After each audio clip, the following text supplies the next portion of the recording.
പ്രിയപ്പെട്ട സുഹൃത്തുക്കൾക്ക് എൻ്റെ വിനീതമായ വന്ദനം, സ്വാഗതം, കൂപ്പുകൈ. ഒരു ചെറിയ അഭ്യർത്ഥന നടത്തുന്നതിന് വേണ്ടിയാണ് ഞാൻ ഈ വീഡിയോ ചെയ്യുന്നത്. അത് മറ്റൊന്നുമല്ല, നമ്മുടെ ഈ യൂട്യൂബ് കൂട്ടായ്മ ഒരു വിവാദത്തിൻ്റെ വേദിയാകരുത്. നമുക്കറിയാം, കേരളത്തിൽ എന്തും ഒരു വിവാദമായിത്തീരും. ഇപ്പോൾ ബോബി ചെമ്മന്നൂർ ഹണി റോസ് വിവാദം കത്തി ജ്വലിച്ചുകൊണ്ടിരിക്കുന്ന ഒരു സമയമാണ്. ഒരില കൊഴിഞ്ഞു വീണാൽ അത് വിവാദം, ഒരു പുതിയ ഇല കിളിച്ചു വന്നാൽ അത് വിവാദം, കോഴി കൂവിയാൽ വിവാദം, കോഴി കൂവിയില്ലെങ്കിൽ വിവാദം. ഇത് മലയാളിയുടെ ഒരു തരത്തിലുള്ള ഞരമ്പ് രോഗമാണ്. നാം അതിൽ പെട്ടുപോകരുത്.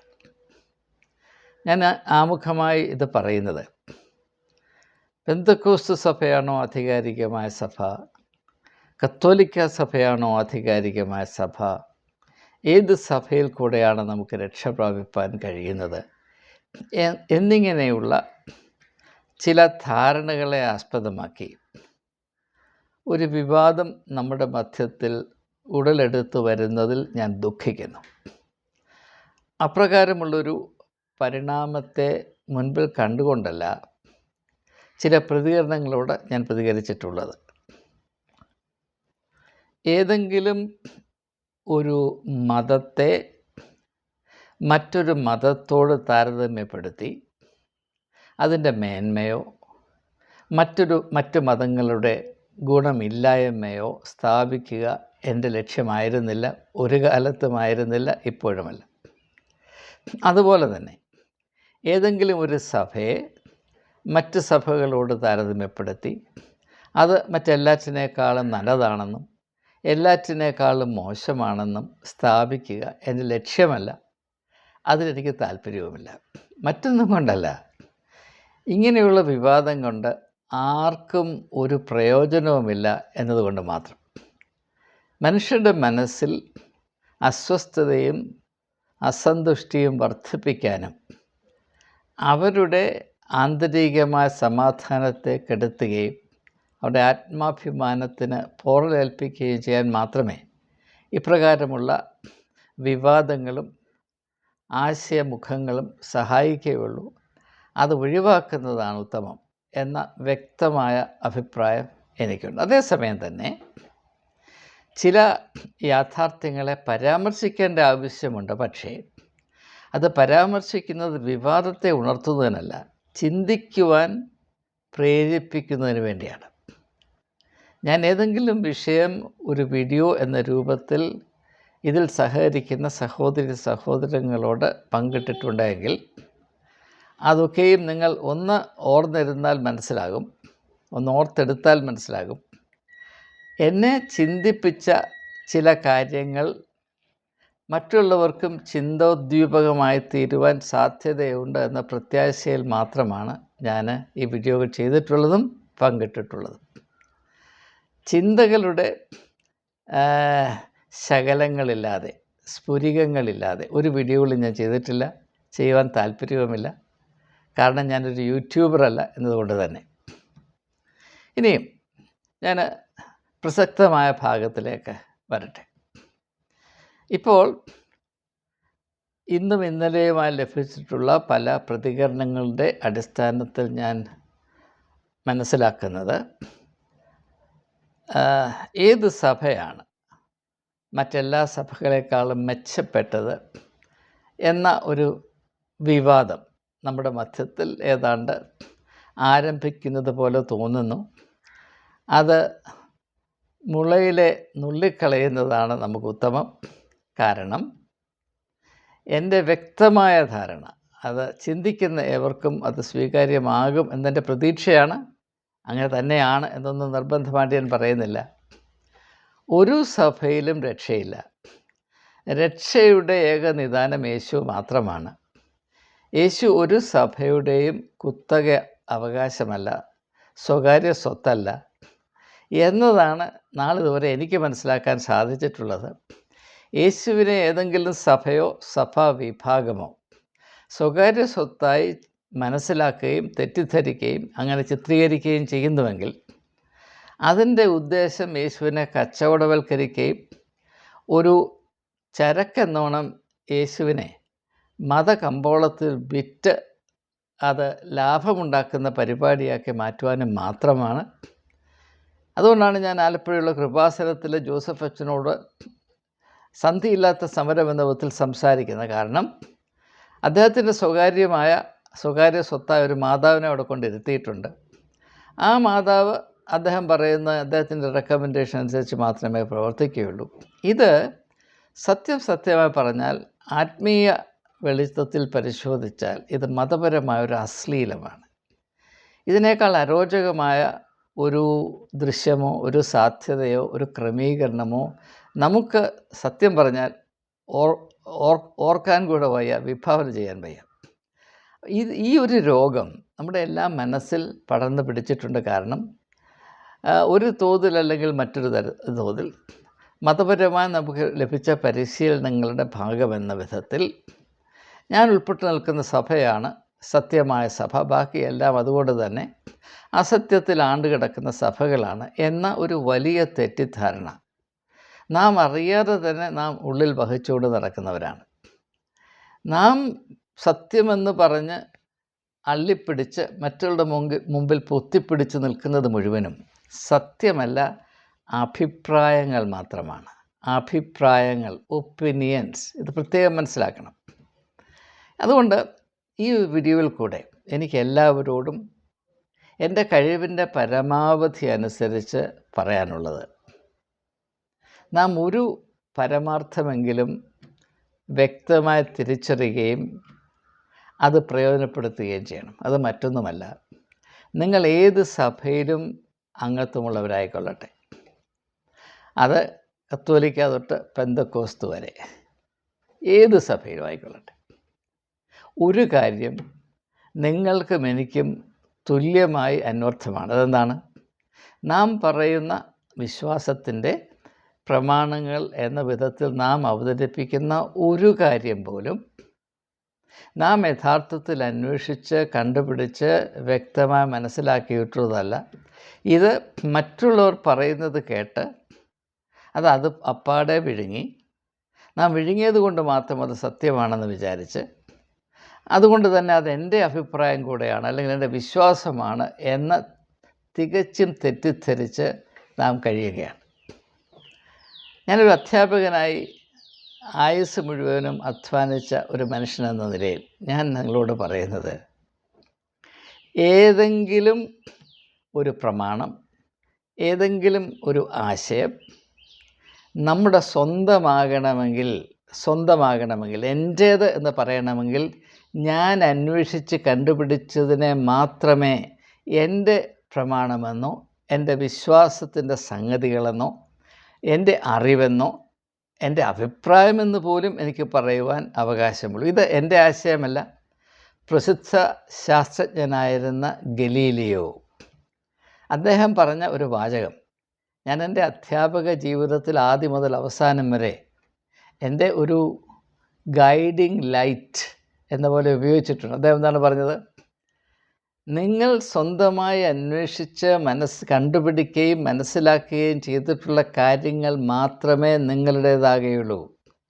മറ്റുള്ളവർ പറയുന്ന കാര്യങ്ങൾ കേട്ട് അത് ആവർത്തിച്ചുകൊണ്ട് നടക്കുന്ന നിങ്ങൾ, അത് നിങ്ങളുടെ വകയല്ല, നിങ്ങൾ വെറും തത്തകളാണ്.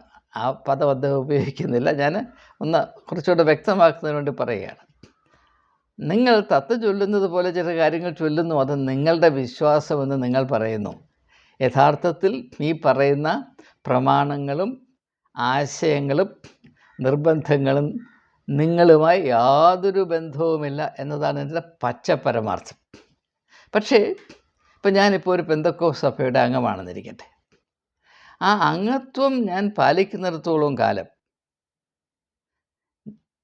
എൻ്റെ അനുഭവത്തിൻ്റെ വെളിച്ചത്തിൽ സത്യസന്ധമായി പെന്തക്കോസ്ത് സഭ അതിമഹത്തരമാണ് എന്ന് എനിക്ക് ബോധ്യമില്ല എങ്കിൽ തന്നെ പെന്തക്കോസ്ത് സഭയ്ക്കുള്ളിൽ വലിയ വലിയ പാളിച്ചകളുണ്ട് എന്ന് എനിക്ക് ബോധ്യമായിരിക്കുമ്പോൾ തന്നെ ആ സത്യത്തെ അംഗീകരിച്ച് സ്വതന്ത്രമായി ഒരു നിലപാടെടുക്കുവാനുള്ള സ്വാതന്ത്ര്യം എനിക്കുണ്ടാകുകയില്ല. ഞാനൊരു പെന്തക്കോസ്തുകാരനായതുകൊണ്ട്, പെന്തക്കോസ്തുകാരിയായതുകൊണ്ട് അതിൽ അംഗത്വം നിലനിർത്തുന്നിടത്തോളം കാലം പെന്തക്കോസ്തുകാരുടെ എക്കാലത്തെയും അവകാശവാദമായ അവർ മാത്രമാണ് ആത്മീയതയുടെ വെളിച്ചം കണ്ടവർ, അവർ മാത്രമാണ് വചനത്തോട് ബന്ധമുള്ളവർ, വചനം അവരുടെ കുത്തക അവകാശമാണ് എന്ന് ഉള്ള ഈ അടിസ്ഥാനരഹിതമായ അവകാശവാദം അത് 100% ശരിവയ്ക്കുകയും അതുകൊണ്ട് തന്നെ മറ്റുള്ളവർ നരകത്തിലേക്ക് പോകുവാനായി ടിക്കറ്റ് എടുത്ത് നിൽക്കുന്നവരാണ് എന്ന്, അതിനെപ്പറ്റി എനിക്ക് വേണ്ടതുപോലെ ഒരു നിശ്ചയമില്ല എങ്കിലും അത് എൻ്റെ ആത്മാർത്ഥമായ ഒരു ധാരണയല്ല എങ്കിൽ പോലും അപ്രകാരം തന്നെയാണ് എന്ന് കട്ടായം പിടിക്കുവാനുള്ള നിർബന്ധം എന്നിൽ പ്രവർത്തിച്ചുകൊണ്ടിരിക്കും. എന്ന് പറഞ്ഞാൽ നിങ്ങൾ ഏത് സഭയുടെ അംഗത്വത്തിലായിരുന്നാലും അത് മുഖാന്തരം നിങ്ങൾക്ക് കള്ളം പറയേണ്ടി വരും, നിങ്ങളുടെ മനസാക്ഷിയെ നിശബ്ദമാക്കേണ്ടി വരും, നിങ്ങളുടെ വ്യക്തമായ സത്യസന്ധമായ അറിവിനെ പ്രയോജനപ്പെടുത്തുവാൻ കഴിയാതെ അവയെ നിശബ്ദമായി എവിടെയെങ്കിലും ഒരു മൂലയ്ക്ക് സ്ഥാപിച്ചു വെക്കേണ്ടി വരും. ഇത് പെന്തക്കോസ്ത് സഭയിലാണെങ്കിലും കത്തോലിക്ക സഭയിലാണെങ്കിലും മറ്റേത് സഭയിലാണെങ്കിലും ഇത് തന്നെയാണ് പരിപാടി. ഞാൻ 2016 ഉദ്യോഗത്തിൽ നിന്ന് വിരമിച്ച് കേരളത്തിൽ താമസമാക്കിയ ദിവസം മുതൽ എനിക്ക് ദീർഘകാലമായി കേരളത്തിലെയും ഭാരതത്തിലെ എല്ലാ സഭകളോടും അടുത്ത ബന്ധമുണ്ടായിരുന്നത് കൊണ്ട് അനേക വിശ്വാസികൾ, വിവിധ സഭകളുടെ അംഗത്വം പാലിക്കുന്ന അനേക വിശ്വാസികൾ എന്നെ വന്നു കാണുകയോ ഫോണിൽ ബന്ധപ്പെട്ട് സഭകളെപ്പറ്റി എന്നോട് പറഞ്ഞത് മുഴുവനും മർമ്മഭേദകമായ അവസ്ഥകളാണ്. അവരൊക്കെ അവരവരുടെ സഭകളിൽ ഇങ്ങനെ കടിച്ചു പിടിച്ച് നിൽക്കുന്നത് അത് അസഹനീയമായ വേദന സഹിച്ചുകൊണ്ടാണ്. ഉള്ളിൽ അങ്കലാപ്പ് നിറയുകയാണ്. സഭയുടെ അവസ്ഥ വളരെ പരിതാപകരമാണ് എന്ന് എന്നോട് പരാതി പറയാത്ത ഒരു വിശ്വാസിയും, സത്യമായി ഞാൻ നിങ്ങളോട് പറയാണ്, എന്നോട് ബന്ധം പാലിച്ച ഒരു വിശ്വാസിയും കേരളത്തിൻ്റെ മണ്ണിലില്ല. എന്നാൽ അതേ വിശ്വാസികൾ ഇത് രഹസ്യമായി എൻ്റെ വീട്ടിൽ വന്നോ ഫോണിൽ കൂടെ എന്നോട് പറഞ്ഞിട്ട് തിരിച്ചവരവരുടെ സഭയിൽ ചെല്ലുമ്പോൾ അവരുടെ സഭയാണ് സ്വർഗത്തിൽ നിന്ന് കെട്ടിയിറക്കിയ സഭ എന്ന് പറയുവാൻ നിർബന്ധിതരാണ്. അവരങ്ങനെ പറയുകയും ചെയ്യും. ഈ ഇരട്ടത്താപ്പ് കണ്ട് മടുത്തവനാണ് ഞാൻ. അതുകൊണ്ട് ഒരു കാര്യം എനിക്ക് മനസ്സിലായി, സഭകളുടെ അംഗത്വത്തിൽ നിൽക്കേണ്ടവർ മനസാക്ഷിയെ കുഴിച്ചു മൂടിയിട്ട് അറിയുന്ന സത്യത്തെ നിരാകരിച്ചുകൊണ്ട് പരസ്യമായി കള്ളം പറയുവാൻ കടമയുള്ളവരാണ് എന്നതാണ് നാളിതുവരെ എനിക്ക് ആക്കുവാൻ ഇടയായിട്ടുള്ളത്. അതുകൊണ്ട് ഞാൻ ഈ വിവാദത്തിലേക്ക് വരികയാണ്.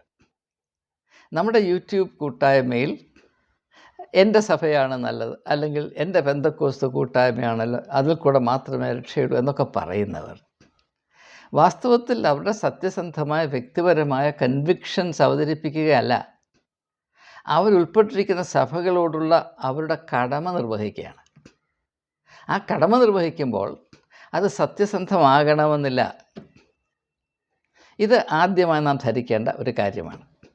ഞാൻ വീണ്ടും ആവർത്തിക്കുന്നു, നമ്മൾ ആരും തന്നെ വേണ്ടതുപോലെ ക്രിസ്തുവിൻ്റെ മാർഗം എന്ത് എന്ന് തുറന്ന മനസ്സോടെ അന്വേഷിച്ച് കണ്ടെത്തി മനസ്സിലാക്കി ആ ഉത്തമ ധാരണയുടെ, ആ ഉത്തമ വിശ്വാസത്തിൻ്റെ വെളിച്ചത്തിൽ നാം ഇപ്പോൾ ഉൾപ്പെട്ടു നിൽക്കുന്ന ഭാഗഭാക്കുകളായിരിക്കുന്ന സഭകളുടെ അവസ്ഥയെ വിലയിരുത്തിക്കൊണ്ടല്ല പറയുന്നത് എൻ്റെ സഭയിൽ കൂടെ നിങ്ങൾക്ക് രക്ഷ കിട്ടും, എൻ്റെ സഭയിൽ മാത്രമേ രക്ഷയുള്ളൂ എന്ന് പറയുന്നത് അങ്ങനെയല്ല. പിന്നെയോ ആരാണ്ടോ പറയുന്നത് കേട്ടു, അല്ലെങ്കിൽ കത്തനാരോ മെത്രാനോ അല്ലെങ്കിൽ സെൻട്രൽ പാസ്റ്ററോ നമ്മളോടത് പറഞ്ഞു, അതിനകത്ത് കഴമ്പുണ്ടോ സത്യമുണ്ടോ എന്ന് അന്വേഷിക്കാതെ നമ്മൾ അപ്പാടെ വിഴുങ്ങി അവസരം വരുമ്പോഴൊക്കെ നമ്മൾ അപ്പാടെ ഛർദ്ദിക്കുന്നു എന്നല്ലാതെ ഇതിനകത്ത് മറ്റ് യാതൊരു കാര്യവുമില്ല എന്നതാണ് സത്യം. സുഹൃത്തുക്കളെ, നിങ്ങളോടുള്ള സ്നേഹത്തിലും ബഹുമാനത്തിലും എനിക്ക് നിങ്ങളോട് അറിയിക്കാനുള്ളത്, നിങ്ങളുടെ രക്ഷയുടെ നിദാനമായി. രക്ഷ എന്നൊരു ആശയം ഉണ്ട്. രക്ഷ എന്നൊരു ആശയത്തിൽ നിങ്ങൾ വിശ്വസിക്കുന്നുണ്ടെങ്കിൽ സത്യമായി ഞാൻ നിങ്ങളോട് സാക്ഷിക്കുന്നത്, രക്ഷ എന്ന അനുഭവത്തിലേക്ക് കടന്നു വരുവാൻ നിങ്ങളെ സഹായിക്കുന്ന, നിങ്ങളെ അനുവദിക്കുന്ന ഒരു സഭയും ഈ ഭൂമിയുടെ പരപ്പിലില്ല. കാരണം എന്താണ്? ഇത് ഞാൻ പറയുമ്പോൾ പല ആളുകൾക്കും വീണ്ടും വിമിഷ്ടം വരും. ഞാൻ യേശുവിൻ്റെ വാക്കുകൾ മാത്രമാണ് ഉദ്ധരിക്കുന്നത്. യേശു അന്നത്തെ പുരോഹിത വർഗത്തെ ചൂണ്ടിക്കാണിച്ചുകൊണ്ട് പ്രസ്താവിച്ചതെന്നാൽ, അവർ സ്വർഗരാജ്യത്തിൽ കടക്കുകയുമില്ല, മറ്റുള്ളവരെ കടക്കാൻ അനുവദിക്കുകയുമില്ല. അന്ധനെ വഴികാട്ടുന്ന പരിപാടിയാണ് ഈ പുരോഹിത മേൽക്കോയ്മയുടെ അടിമത്തത്തിൽ കിടക്കുന്ന ആളുകളുടെ അവസ്ഥയെന്ന് ഞാനല്ല, യേശുവാണ് പറഞ്ഞത്. യേശു പിന്നെയും പറഞ്ഞത് എന്തെന്നാൽ, പരീശന്മാരെയും ശാസ്ത്രിമാരെയും മനസ്സിൽ കണ്ടുകൊണ്ട് യേശു തിരുവായി പറഞ്ഞത് എന്തെന്നാൽ, നിങ്ങൾ അവർ പഠിപ്പിക്കുന്നത് പോലെ ഒക്കെ ചെയ്യുവിൻ, പക്ഷേ അവർ ചെയ്യുന്നത് പോലെ നിങ്ങൾ ചെയ്യരുത്. മത്തായിയുടെ സുവിശേഷം 23-ാം അധ്യായം നിങ്ങൾ ഒരു തവണ വായിക്കുവാൻ ധൈര്യപ്പെട്ടാൽ ഞാൻ പറയുന്നത് സത്യമാണ്, നിങ്ങൾക്ക് മനസ്സിലാകും. ആ ഒരു അധ്യായത്തിൽ എത്ര തവണയാണ് യേശു പുരോഹിതവർഗത്തെ ആകമാനം കപടഭക്തിക്കാരെ എന്ന് വിളിക്കുന്നത്? എത്ര തവണയാണ്?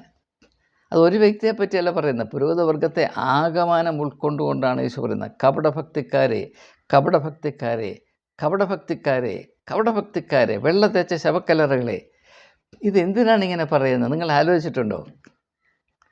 മനുഷ്യരുടെ നന്മയ്ക്ക്, മനുഷ്യരുടെ ആത്മീയമായ മോചനത്തിന്, അവരുടെ അഭിമാനത്തിന്, അവരുടെ സാധ്യതയുടെ പൂർത്തീകരണത്തിന് ഏറ്റവും വലിയ വിലങ്ങുതടിയായി എക്കാലത്തും സ്ഥിതി ചെയ്തത് പുരോഹിത മേൽക്കോയ്മയും അതിനെ താങ്ങി നിർത്തുന്ന പുരോഹിത സ്ഥാപിത താല്പര്യങ്ങളുമായിരുന്നുവെന്ന് വ്യക്തമായി ധരിച്ചത് കൊണ്ടാണ് യേശു ഇപ്രകാരം ശക്തമായ വിമർശനം അവരുടെ നേരെ നടത്തിയത് എന്നത് എന്തുകൊണ്ടോ മനസ്സിലാക്കാൻ നമുക്ക് ധൈര്യമില്ല.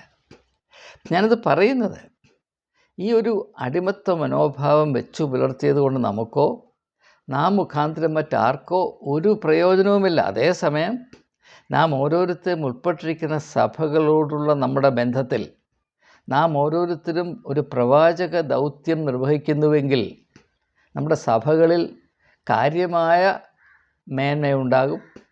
ഇപ്പോഴുള്ള നിരാശാജനകമായ അവസരത്തിൽ നിന്ന് മുൻപോട്ട് പോകുവാൻ മനോഹരമായ സാധ്യതകളെ കണ്ടെത്തുവാനുള്ള വഴിയൊരുക്കാൻ സാധിക്കും. നിങ്ങൾ ഉൾപ്പെട്ടിരിക്കുന്ന സഭകളുടെ വെളിച്ചമായി രൂപാന്തരപ്പെടുവാൻ സാധിക്കും. അതിനു പകരം ഇപ്പോഴായിരിക്കുന്ന ചീഞ്ഞു നാറുന്ന അവസരത്തെ, അതാണ് രക്ഷയുടെ നിദാനമെന്ന് നാം കൊട്ടിഘോഷിച്ച് നടന്നാൽ നമ്മുടെ സഭകൾ വീണ്ടും വീണ്ടും ചീഞ്ഞു നാറിക്കൊണ്ടേയിരിക്കുമ്പോൾ അതിൻ്റെ ന്യായീകരണ തൊഴിലാളികളായി ചെയ്യുന്ന ഓരോ ആളുകളും അതിന് ഉത്തരവാദികളാണ്, ദൈവസന്നിധിയിൽ ഉത്തരവാദികളാണ് എന്ന് മനസ്സിലാക്കുക. എസെക്കിയേൽ പ്രവാചകൻ്റെ പുസ്തകത്തിൽ അതിൻ്റെ 3-ാം അധ്യായത്തിലാണ് എന്നാണ് എൻ്റെ ഓർമ്മ. അവിടെ ദൈവത്തിൻ്റെ ദൂതൻ പ്രവാചകനായ എസെക്കിയേലിനോട് കാര്യം പറയുന്നുണ്ട്. എന്താണ്? മനുഷ്യർ നാശത്തിൻ്റെ വഴിയിൽ സഞ്ചരിക്കുന്നു എന്ന് നിനക്ക് ബോധ്യപ്പെട്ടാൽ നീ അവരോട് അതിൻ്റെ സത്യം വിളിച്ചു പറയണം. നീ അവരെ സത്യം അറിയിച്ചിട്ടും അവർ അവരുടെ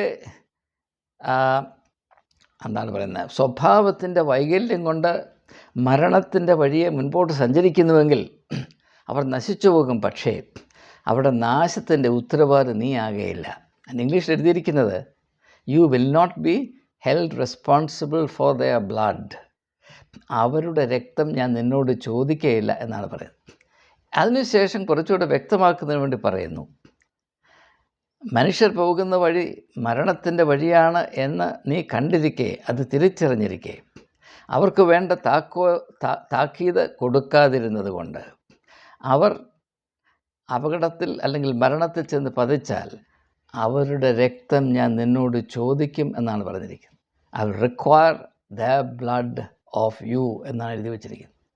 ഇത് നാം പ്രത്യേകം മനസ്സിലാക്കണം. അതുകൊണ്ട് ആദ്യം ഞാൻ പറഞ്ഞു, നാം പറയുന്ന ഒരു കാര്യവും നമ്മുടേതല്ല, നമ്മൾ അന്വേഷിച്ച് കണ്ടുപിടിച്ചതല്ല, അതിൻ്റെ അർത്ഥമൊന്നും നമുക്ക് അറിഞ്ഞും കൂടാ. നമ്മെ സംബന്ധിച്ചിടത്തോളം ചിലത് ശബ്ദങ്ങൾ മാത്രമാണ്.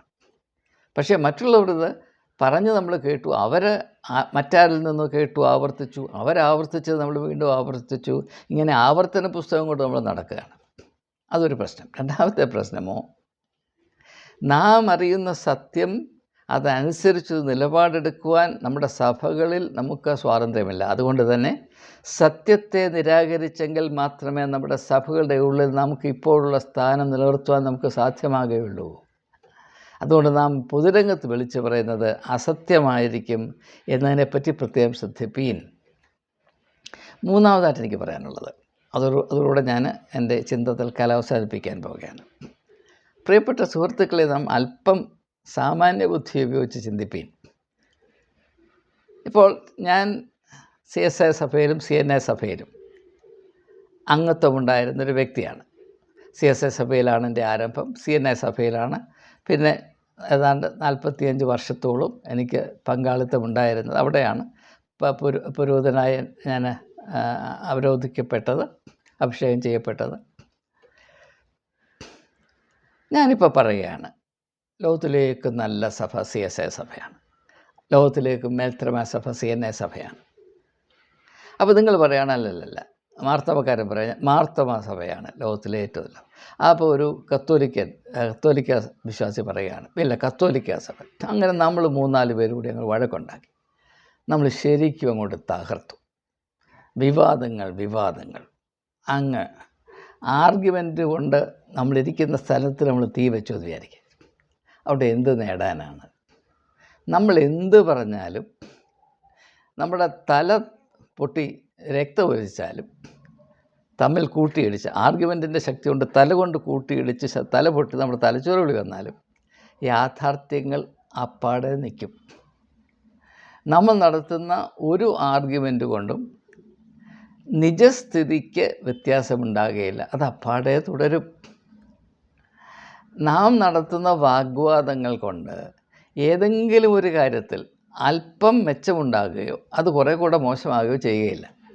ഇത് വെറും അധരവ്യായാമമാണ്, ഇതിൽ യാതൊരു അർത്ഥവുമില്ല. അതേസമയം തന്നെ ഇങ്ങനെയുള്ള യാഥാർത്ഥ്യങ്ങൾ തിരിച്ചറിയുന്നതും അതിനെ ആസ്പദമാക്കി സത്യസന്ധമായി ചിന്തിക്കുന്നതും മേൽത്തരമായ അവസ്ഥ എന്ത് എന്ന് യേശു നമുക്ക് വെളിച്ചമാകയാൽ അവൻ്റെ മാതൃകയുടെയും അവൻ്റെ ഉത്ബോധനങ്ങളുടെയും വെളിച്ചത്തിൽ വിനയത്തോടെ സവിനയം അന്വേഷിക്കുന്നത് നമുക്ക് ഗുണം ചെയ്യും. പക്ഷേ അന്വേഷണം തുടങ്ങണമെങ്കിൽ തന്നെ ഈ വിഭാഗീയമായ ചിന്തകൾ, ഓരോരോ പള്ളിയുടെയും വാല് പിടിച്ച് നിൽക്കുന്ന ഈ എന്താണ് പറയുന്നത്, ലജ്ജാകരമായ അവസ്ഥ, നിങ്ങൾ പള്ളിയുടെ വാല് പിടിക്കാതെ നിങ്ങൾ സത്യത്തെ അനുധാവനം ചെയ്യുവാൻ ധൈര്യം കാണിക്കുമോ?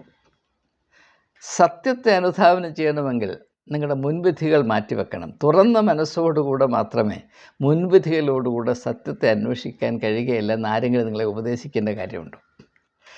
അങ്ങനെയുള്ള അന്വേഷണത്തിൽ കൂടെ നമുക്ക് അനുഗ്രഹം ഉണ്ടാകാൻ സാധിക്കും. അത് മാത്രമാണ് ഈ യൂട്യൂബ് കൂട്ടായ്മയുടെ ലക്ഷ്യമായി ഞാൻ മനസ്സിലാക്കിയിരിക്കുന്നത്. അതുകൊണ്ട് ഞാൻ എപ്പോഴെങ്കിലും വിമർശനാത്മകമായി സഭകളുടെ അവസ്ഥയെ, സഭാ നേതൃത്വത്തെ പരാമർശിച്ചിട്ടുണ്ടെങ്കിൽ അത് ആരെയും കൊച്ചാക്കാനല്ല, ഒരിക്കലുമല്ല.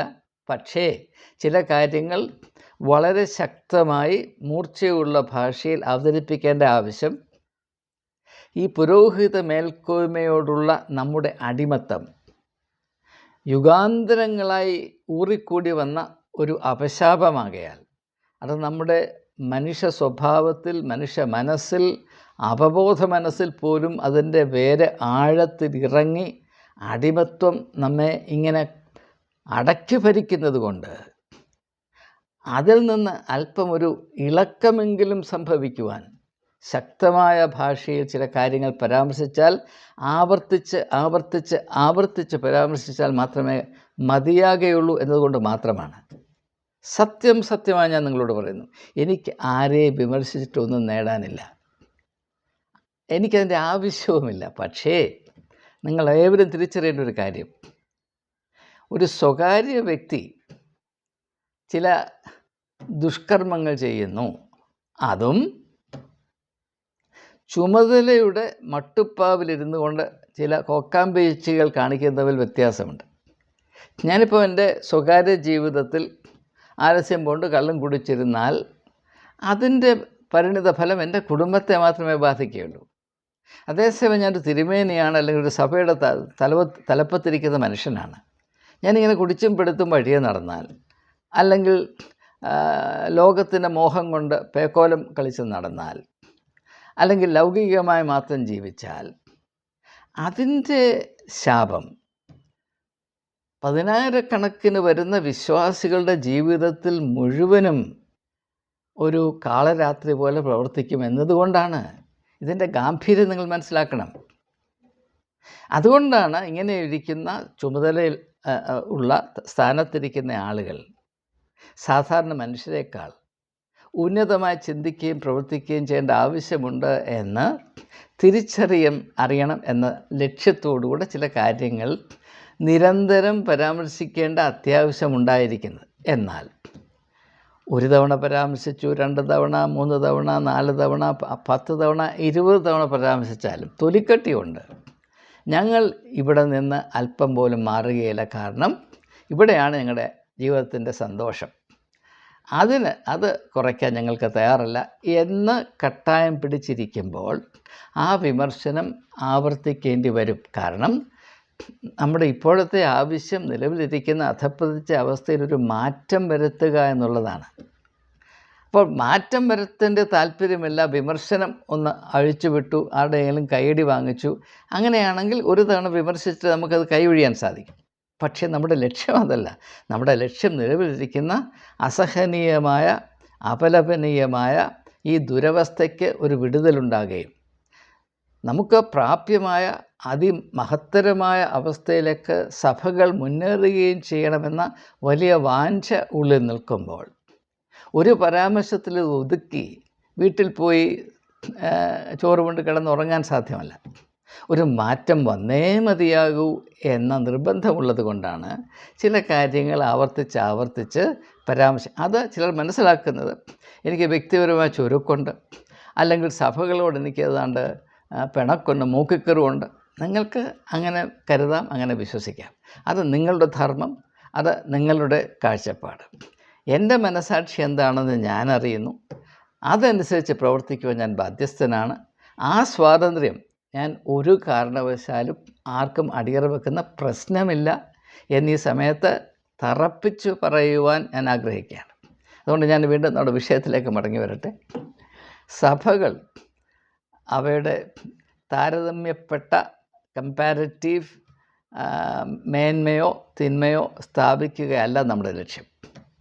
ഒരു സഭയിലും രക്ഷയില്ല എന്നതാണ് എൻ്റെ പരമാർത്ഥമായ സത്യം. മനുഷ്യരെ രക്ഷയിലേക്ക് വഴി നടത്താനല്ല സഭകൾ സ്ഥിതി ചെയ്യുന്നത്. ഓരോ സഭകളും അതിനുവേണ്ടി മാത്രം സ്ഥിതി ചെയ്യുന്നതാണ്. All churches exist for themselves.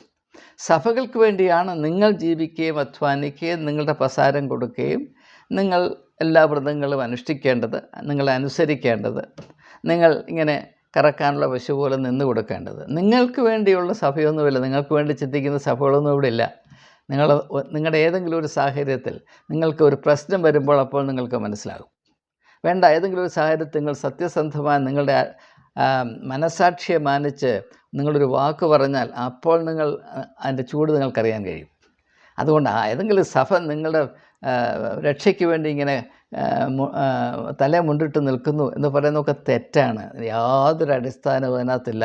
അനുഭവമില്ലാത്തതുകൊണ്ട് നിങ്ങളിങ്ങനെ വിചാരിക്കുന്നതാണ്. അതുകൊണ്ട് സഭകളെ പറ്റിയുള്ള ദുരഭിമാനം ഉപേക്ഷിപ്പീൻ, സത്യത്തോടുള്ള പ്രതിപത്തി ആർജിപ്പീൻ, സത്യത്തിൻ്റെ വെളിച്ചമായ യേശുവിലേക്ക് തിരുവീൻ. എനിക്കിതല്ലാതെ നിങ്ങളോടോ ആരോടോ ഒരു വാക്കും പറയാനില്ല. അത്ര തന്നെ. നമസ്കാരം.